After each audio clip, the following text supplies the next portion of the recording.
One thing I've always mocked Gaia's Melody for is that it's not a real remake. The graphics have been changed, and that's basically it. The story and characters are exactly the same, the dialogue hasn't been remotely altered, there are even typos that have carried over from the original. But apparently Echo made an entire video defending herself on this, so this is gonna be fun. Port. A more or less one-to-one version thrown haphazardly onto other systems with little to no changes or additions. Yes, ports are inherently bad to Echo. Bringing older games to a superior platform is just awful unless you add new content, apparently. Remake. A recreation of the game from the ground up containing most of the same content, but in a new style, or with some new content added in, like extra cutscenes, items, or mechanics. I can't imagine how this strangely specific definition will be used to say that Echoed Melodies is more than it actually is. Remaster. Another ground-up recreation, but done from a slightly different perspective.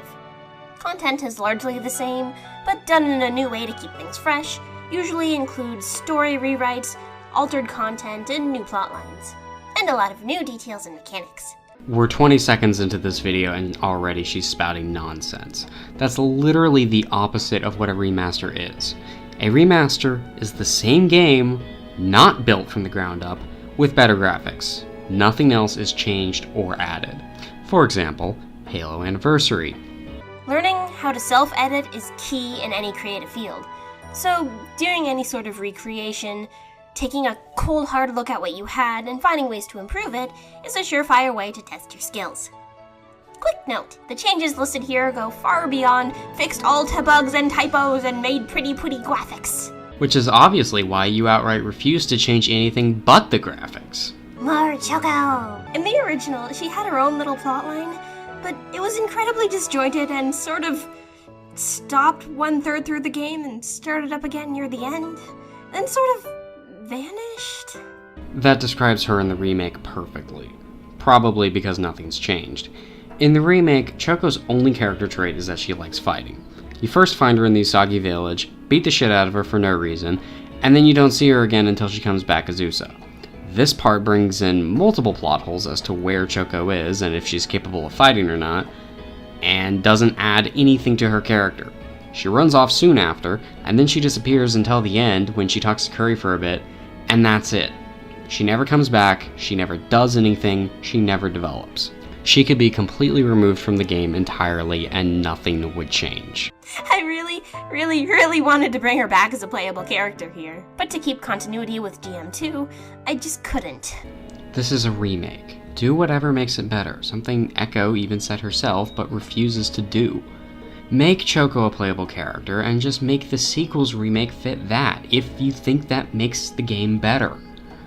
This line shows how limited Echo's view of refining something is. She'll add things. There are a lot of small, albeit pointless, additions in the remake. And I think I understand why she does this. Adding is simple and easy. It's just writing one new thing and you're done.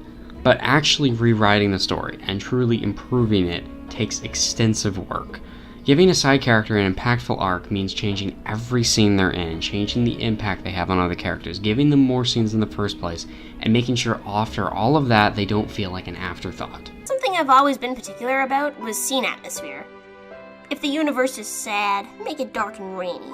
If we're happy, make it sunny and saturated. Because fuck having characters carry the story and having thematically appropriate scenes support that. Now, what you need to do is hammer your audience over the head with the feels you want them to feel. One of the best examples is Cave 1. First cave is so boring and dreary and... Then why does it exist? It's just there to be a dungeon and waste time. There's no story significance or anything. So if it's dull, then why is it even there? Just remove it. Or, better yet, make it interesting. Oh, but what am I saying? That would be change. One certain mind-numbingly dull cave from the original got turned into a single cave library map, and it just ended up working so much better. And I got it to work with the plot. How is that not your only focus? The plot should come before anything. How can you simultaneously hate dungeons and force them in regardless of whether they make any sense? If there's one thing I can say about the new skills, It's that they're fun. Literally every skill in the game is a copy-paste of every other skill. There's no difference between any of the characters. Everyone gets a single attack, an AoE attack, self-buff, etc. And no, stupid names and cringy descriptions don't change that. Cutscenes! GMEM utilizes two cutscene styles. An overworld one where I zoom the camera and text boxes all over the place, and what I've been calling anime-styled cutscenes, using full-art character images to play out cutscenes that would otherwise be more or less standing still and talking about the plot. It baffles me that you think having full-body portraits is not only original, but a noteworthy addition to the remake. It's near identical to just having multiple portraits for different emotions, like, you do in the other cutscenes. Reworking the story. I still ended up going more or less with my original ideas, but reconstructed them into something better suited for this game. One big one is a girl called Nora. In the original, she's just kind of there. Just there. She lives at a magic school, which is also just kind of there. Oh, so you mean like in the remake? I originally wanted to have a whole sequence of events at this magic school, but that ended up being used for GM2. So instead, I focused on Nora and made her more of a focal point for the area. She also joins you on a quest later, instead of just telling the player where to go to do the thing. This is a straight up lie. That's exactly what she does. Upon getting to the magic school, we quickly hear that the old headmaster has disappeared, and that while a new one has taken her place, no one has ever seen her. How that makes any goddamn sense, I'll never know. Finding Nora, you beat the shit out of her for no reason, and she proceeds to tell you to go find her mom. This is her last real appearance. You have a passing conversation later, but it's just there to be there. Amusingly, you get more interaction with her parallel universe clone than Nora herself. Something I really tried hard to do with GMEM was breathe more life into the characters that were important, but got kind of shafted in the original. Let's just stop for a moment and take in the beauty of this sentence. Characters that were important, but kinda got shafted. You can't be important when you don't do anything.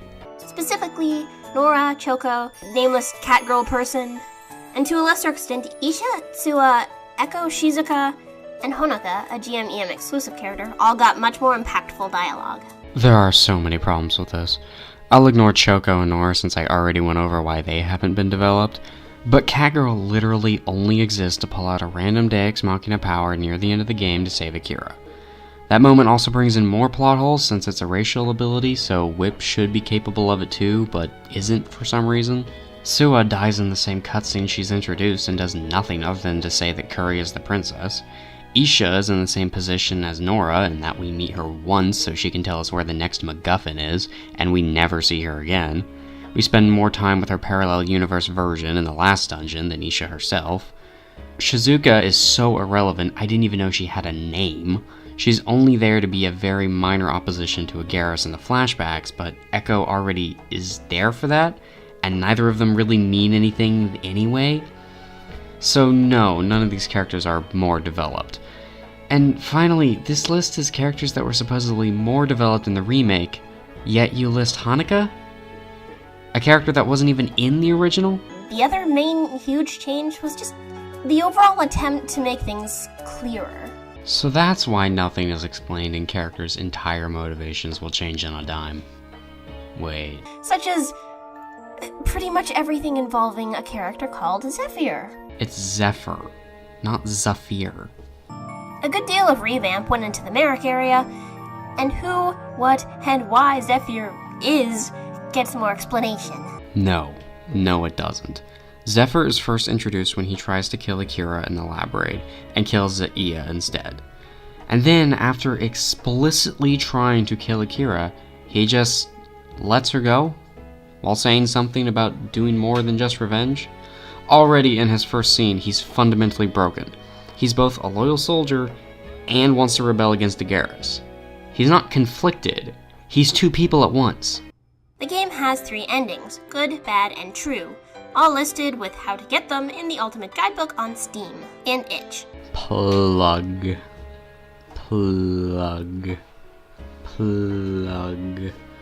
buy my shit, plug. And I can honestly say, barring a few missed typos and pixels here and there, this game ended up being 100% what I wanted it to be. Then why do you hate the original so much? You endlessly shit on the original game, but the only substantial changes you've made are the graphics, to the point that the designs of the areas themselves haven't even changed. Only the individual textures were replaced. After, 12 years, making this game better, rewriting the story and characters, fixing the glaring retcons and plot holes, improving the poor game design. None of that was even considered.